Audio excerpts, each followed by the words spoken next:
Всем привет! Вчера состоялся релиз персонажа боевого пропуска Пероспера. Решил записать о нем небольшой обзор, потому что персонаж является очень интересным в плане скиллов, в плане геймплея. Во-первых, хочется показать все вариации его скиллов, то есть использование комбинаций открывает различные скиллы, и их достаточно много. На основе какого-то небольшого опыта, который я успел получить, выскажу мнение о том, как на нем стоит правильно играть. В принципе, ничего сверхъестественного я там особо не скажу, но персонаж изначально показался мне достаточно слабым, потому что у него буквально все скиллы очень медленные. Ну что ж, давайте рассматривать скиллы. Пойдем по порядку. Первый скилл розовый выглядит вот так. Давайте я сейчас вам покажу, как это выглядит на противнике. То есть получаем небольшой контроль, замораживаем противника. Соответственно, что стоит сказать по поводу этого скилла? Если мы, допустим, хотим сблизиться с противником, атаковать его или контратаковать, но мы не до конца уверены, что он нас не перебьет своей атакой, лучше делать дэш и использовать первый скилл. Объясню почему. Смотрите, вот сейчас активирую противника. Делайте дэш. Видите? Он нас зацепил, но первый скилл, он используется очень быстро. То есть уже вот в этой точке, даже когда еще ничего на экране не появилось, первый скилл уже все равно в любом случае используется. Это является очень большим преимуществом этого скилла, потому что он, скажем так, позволяет фейс-роллить, то есть идти в какой-то размен. Если у персонажа противника нету скиллов, которые способны вас уронить на землю, то это вообще идеальный вариант, чтобы начать атаковать противника. То есть смотрите. То есть понимаете, о чем я говорю, да? Что стоит также сказать по первому скиллу? У первого скилла есть скрытая механика с созданием стены. Для того, чтобы создать стену, нужно зажать первый скилл и нажать автоатаку, либо любую клавишу движения. Сломать ее нельзя, она стоит какое-то определенное время, после чего разрушается и пропадает. После взрыва...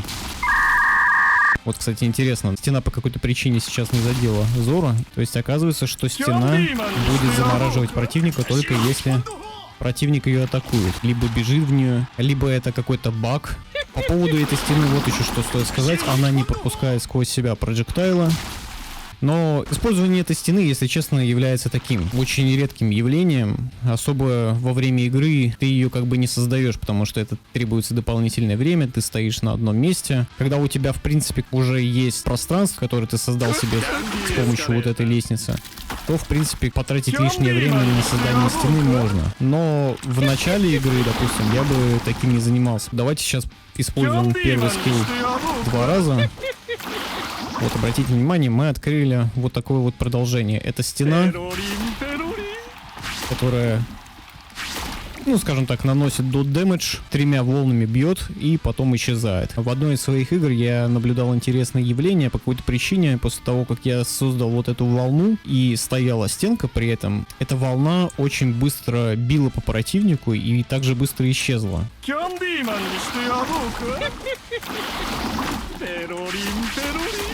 Видели, что может произойти? Не знаю, с чем это связано, но, в общем, такой момент есть. Это что касалось первого скилла. Давайте теперь перейдем к обсуждению второго скилла. Второй скилл выглядит вот так.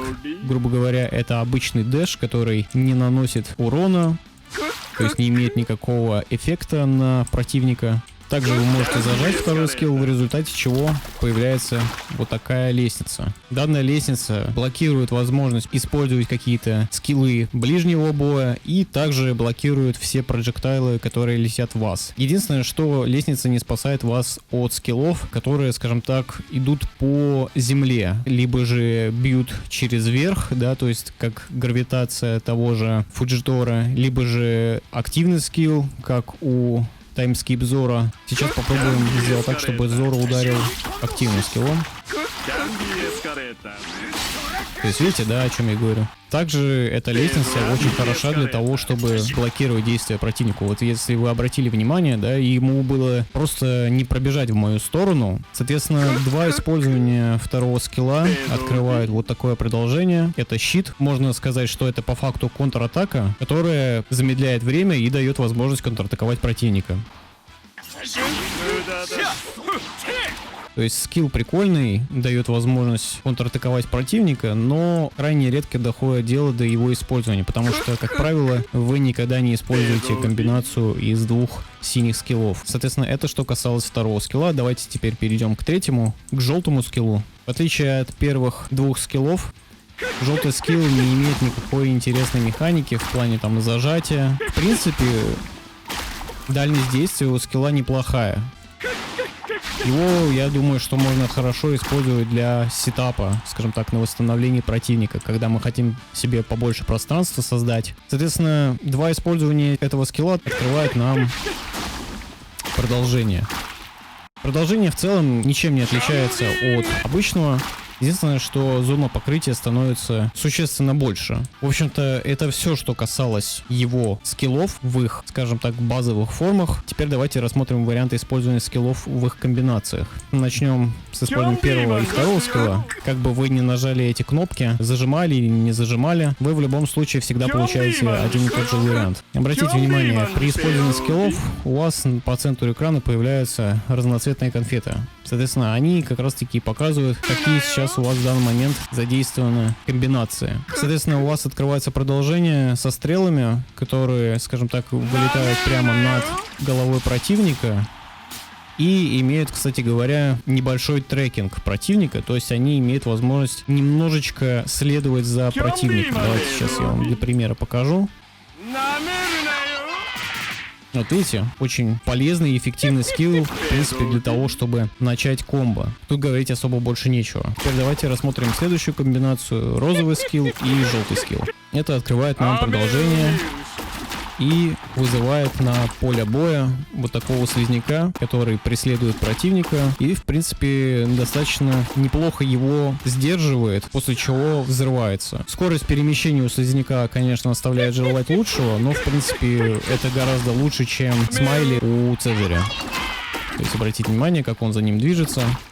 Видите, он еще, кстати говоря, имеет возможность при этом, при всем, во время прыжка контролировать атаку, да, то есть направление атаки. Это, кстати, интересный факт. Это делает слизняка достаточно мобильным при всей его медленной скорости. Ну и тем более он очень полезен, когда противник, допустим, вас поймал, а вы находитесь рядом у стены, и слизень имеет возможность сбить комбо вашему противнику. Ну и на арене он остается достаточно долго, что тоже очень большим плюсом является. А откат у него, кстати говоря, достаточно быстрый.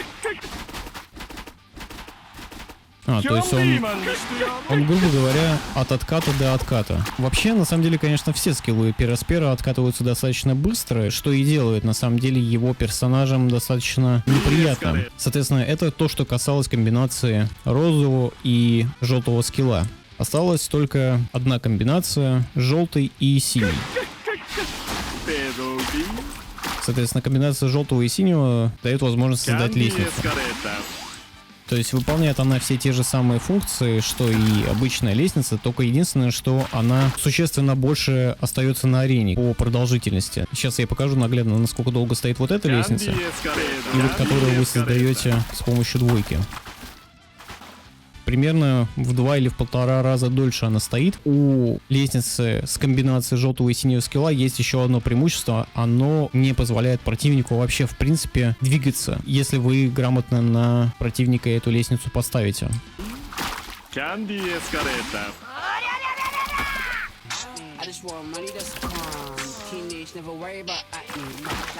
То есть вы видели, да, как это работает? Несмотря на то, что у противника не было никаких препятствий перед лицом, он все равно не мог выйти из-под лестницы. Это и есть главная особенность и отличие лестницы с комбинацией от обычной лестницы со второго скилла. Но сейчас противнику ничего не мешает, видите, выйти. То есть таким образом можно сказать, что лестница является одним из самых главных оружий Пераспера. Они дают возможность не только блокировать скиллы, но также дают возможность прессинговать противника. Единственное, что стоит отметить, что если противник находится изначально близко к вам и попадает в область лестницы, где ничего не мешает ему двигаться, то он имеет возможность вас бить. Ну и, соответственно, его скиллы, они вас будут доставать. Что мне также нравится в использовании лестницы, это то, что даже если противник вас поймал, у вас остается возможность выйти из комбо за счет того, что лестница начинает рушиться. То есть это тоже очень сильный инструмент, который позволяет, скажем так, фейс-роллить. На восстановлении противника вы тоже можете позволить себе иметь возможность в случае чего просто разменяться с противником и уйти на восстановление. То есть лестницы, они действительно очень хороши как для прессинга, так и для защиты. По факту именно лестницы дают возможность Перосперу играть достаточно комфортно. То есть именно лестницы компенсируют его медленную скорость на использование скиллов. То есть вы должны по факту играть всегда от лестниц и потом уже использовать другие скиллы. Также забыл упомянуть, что у комбинации синего и желтого скилла есть еще одна вариация. Если вы зажмете второй скилл и в процессе до окончания анимации, когда вы создали лестницу, вы используете желтый скилл, вы подниметесь по лестнице наверх. При этом вы сбрасываете вот такую вот желтую бомбу. Этой желтой бомбой можно также манипулировать. Если вы хотите, чтобы бомба упала прямо под вас, не нажимайте никаких кнопок движения, и, соответственно, бомба упадет прямо под лестницу. Это очень удобно, если вы хотите дополнительно обезопасить себя от контратаки противника. Соответственно, если вы хотите уронить бомбу на голову, желательно нажимайте кнопку движения в сторону противника. Подобное использование скилла также открывает то же самое продолжение, то есть дальше уже, в принципе, ничего не отличается. В принципе, это все, что касалось комбинации скиллов. Дополнительно никаких уникальных механик у него нету, но есть одна уникальная механика его специального скилла. Сам специальный скилл выглядит вот так.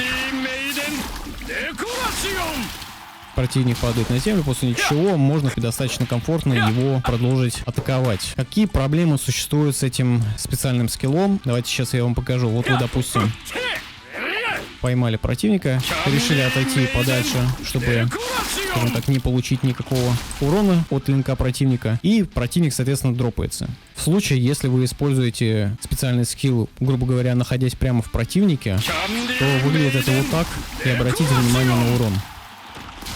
Видите? 5000. Половина урона просто уходит в никуда, если вы находитесь рядом с противником. Регистрация урона происходит очень плохо. И я считаю, что разработчикам нужно как-то сделать побыстрее анимацию использования этого скилла, либо же исправить вот эту проблему с тем, что количество урона вблизи крайне малое. Ренджа, в принципе, у него неплохая. Вот отсюда он заденет, но еле-еле. Даже не первыми проджектайлами, а последними, грубо говоря, он задевает, что дает противнику либо упасть, либо же, если он стоит, то просто среагировать и убежать. Что стоит сказать еще по поводу специального скилла? Мне подсказали в комментариях под предыдущим видео, что у него есть скрытая механика. Заключается она в том, что нужно использовать буквально каждый скилл. Вот эти все 3 скилла надо использовать по несколько раз и все их продолжения. Давайте я покажу, как это выглядит и к чему это приводит.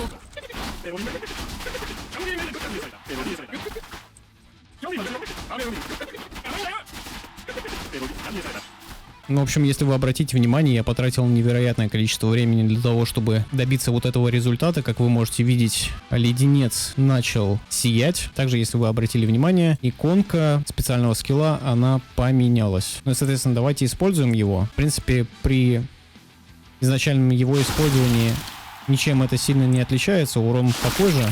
Единственное, что, видите, это голова, она остается на поле и периодически атакует противника, после чего исчезает. Неплохой скилл, но согласитесь, для того, чтобы его активировать, понадобится невероятное количество времени и использование скиллов. Вы должны будете еще помнить, что какой-то скилл вы не использовали. Как мне кажется, раунд быстрее закончится, пока вы все это дело, скажем так, накопите.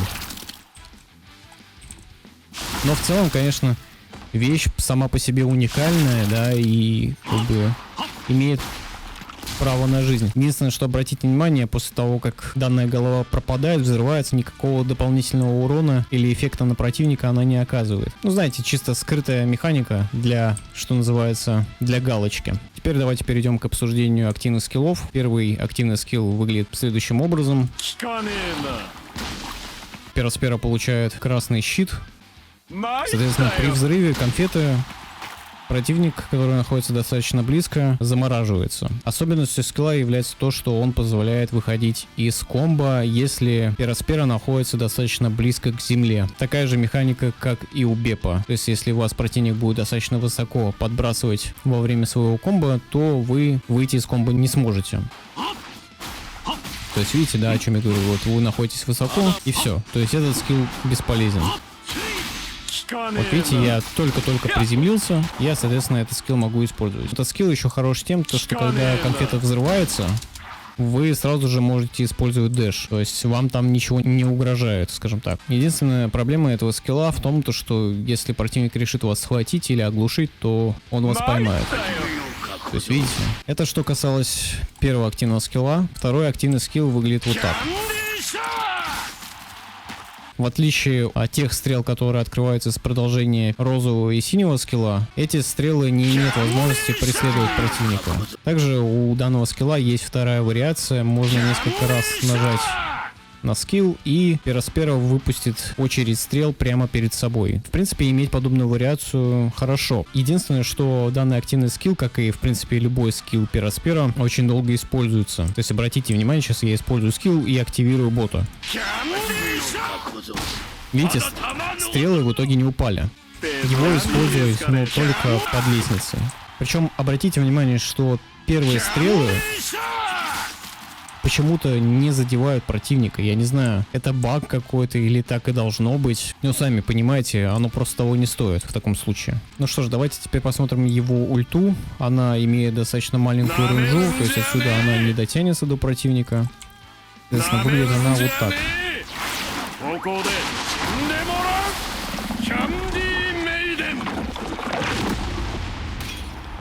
В принципе, касательно ульты особо сказать нечего, выглядит нормально, но, конечно, мне кажется, можно было сделать лучше. Но у данной ульты есть, скажем так, определенная пасхалка. Если вы используете ульту на Педро, то ульта наносит чуть больше урона.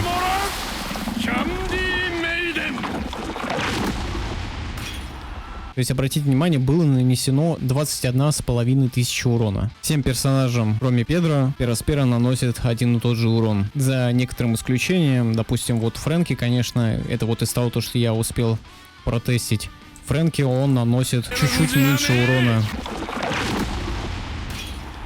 То есть, видите, 20 561. А обычный урон Пераспера 20 840. Я совершенно не уделил внимания восстановлению после использования скиллов. То есть, насколько можно использовать быстро дэш.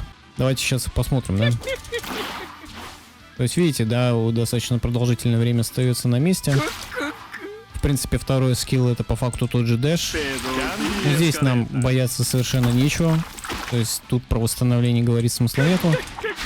Вот этот скилл самый долгий. Не в плане, опять-таки, восстановления, а именно в плане скорости использования. Но самым долгим, получается, именно по восстановлению после использования является вот активный скилл со стрелами. То есть, видите, вот он выпустил стрелы, и посмотрите, как долго он еще стоит на одном месте. Давайте посмотрим, что на спешле. В принципе, ну, быстро может уйти. Здесь я уже говорил, что восстановление идеально, потому что по факту вы можете прямо с красного щита выйти. Давайте посмотрим, что там с комбинациями. Ну, достаточно быстро восстанавливается после использования. Стрелы. После стрел тоже достаточно быстрое восстановление. Ну, после создания лестницы тоже быстрое восстановление. То есть по восстановлению в целом все достаточно неплохо именно после использования скиллов. То есть самым долгим является активный скилл со стрелами. Если говорить про само использование скиллов, то желтый скилл является самым долгим. Теперь давайте еще поговорим касательно автоатак. То есть серия автоатак у нее состоит из 5 ударов. Вот так она выглядит. Скорость автоатак в принципе средняя. Единственное, что 4-я, 5-я автоатака, вот видите, они очень долгие, но стоит отметить тот факт, что, во-первых, Пераспера может достаточно быстро делать первую автоатаку, и противник достаточно долго восстанавливается. Также можно вторую автоатаку использовать. Что еще стоит сказать по поводу его автоатак? Они хороши в плане того, что они мобильные для того, чтобы уходить от линков противника. Его автоатаки можно отменять прямо во время использования. То есть, видите, вторую автоатаку, третью автоатаку, четвертую автоатаку. Видите, в любой момент можно это сделать. То есть, понимаете, о чем я говорю? Это является очень большим преимуществом, чтобы не получать лишнего урона. Но вместе с тем, несмотря на то, что он такой мобильный на автоатаках, рассчитывает на то, что вы сможете продолжить комбо после того, как вы поймали противника, а противник использовал линк, и вы от него увернулись. На это рассчитывать, видите, не стоит. Понятное дело, все еще, что остаются ситуации, где вы противника можете поймать, да, то есть вот тут, допустим. Но у Пераспера достаточно неприятные автоатаки, потому что Если противник отлетит на чуть большее расстояние, видите, что может происходить. Но все еще этот момент как бы можно регулировать, контролировать, просто на это надо, скажем так, обращать внимание, чтобы лишний раз не дропнуть противника. Мне не понравился тот момент, что буквально любой скилл, который вы используете, не даст вам возможности продолжить комбо после того, как вы ушли от инка противника. Тут только Слизнь в этом плане поможет. То есть, да, вот вы поймали противника, сделали дэш, ну и то тут надо как бы дистанцию держать. Соответственно, он как бы мобильный, чтобы лишний раз не получать урон, но при этом он недостаточно мобилен для того, чтобы продолжать комбо после того, как вы избегаете линк противника. Но в целом, конечно, это очень сильно подходит как раз-таки к этому персонажу, да. Этот персонаж не про то, чтобы здесь и сейчас. Это не персонаж про успеть все и сразу. Вам придется, скорее всего, практически большинство раундов доигрывать чуть ли не до самого конца. Скиллы позволяют ему тянуть время, как он хочет. Можно сказать, что когда вы играете против Пераспера, именно он будет диктовать правила игры. Он реально персонаж, за которого вы чувствуете силу в плане контроля. То есть вы выходите на арену, и вы знаете, что все, это арена ваша. Вам достаточно поставить сначала лестницу, и потом после этой лестницы делать уже что хотите.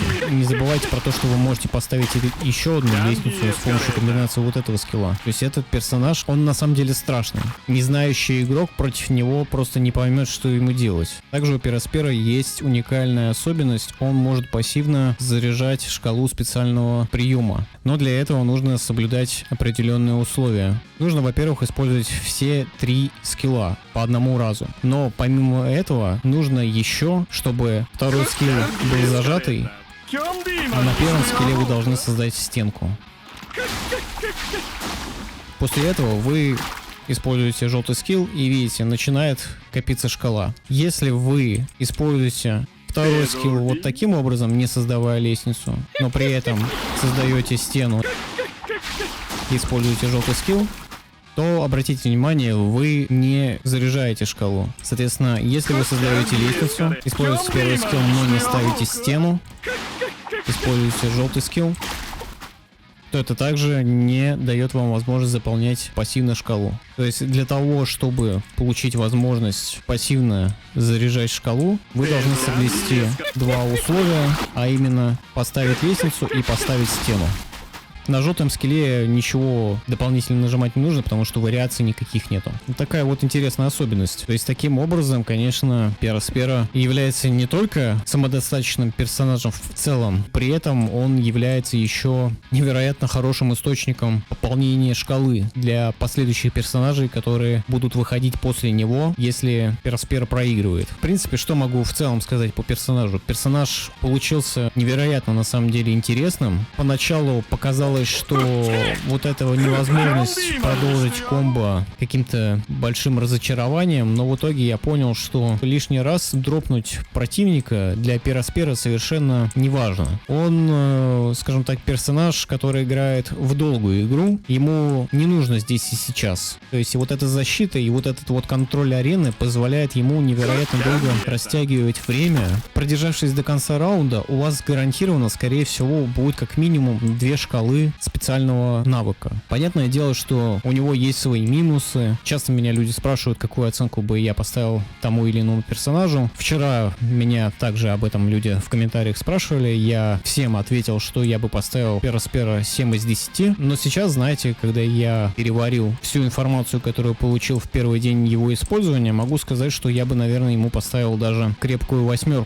Вполне себе персонаж тянет на СС героя, хотя бы по количеству его скиллов, по количеству его вариаций, по его идее, по его концепции. Это очень комплексный персонаж, над которым мы реально думали, над которым мы реально работали. Он мне понравился даже больше, чем Катакури. Веселья, какого-то фана я получаю гораздо больше, чем играя на Катакури. В общем-то, на этом все. Всем огромное спасибо за просмотр. Не забывайте принимать участие в розыгрыше, который сейчас проходит на моем канале. Если вы не в курсе, о каком розыгрыше идет речь, то откройте предыдущее видео про Пераспира, которое я снимал в первый день релиза. Там совершенно понятные и простые условия. И принимайте участие, имейте возможность получить этого персонажа. Но у меня на этом все. Еще раз огромное спасибо, что смотрели, и всем пока-пока.